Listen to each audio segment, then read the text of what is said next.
Makorokoto to our own comedian Kapfupi. Hanzi maskits enyu pa social media apa ari kunakidza ruzhinji rweZimbabwe. Saka naizvozvo sewiki newana zvakakodzera kuti mupiwe akwa. Maki yenyu yemota yenyaya.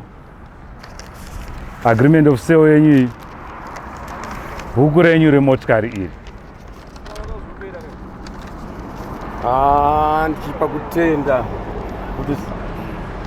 kutenda kuna Sevicno Kevai nekurangarira taiwa kune maartist aripo baba tinokutendera chaizvo tisikakangano ivo mutungamiri wenyika Mbune His Excellency Chumba Murambwi. Yes. Taiwa baba basa riri kuonekwa tinokutendera chaizvo. First time kuma artist kuremekedzwa munyika yedu yeZimbabwe. Tinotenda tichaiwa iti uchi tapi pamberi nezanu-PF pamberi nezanu pasi nemandu tapinda mwakwe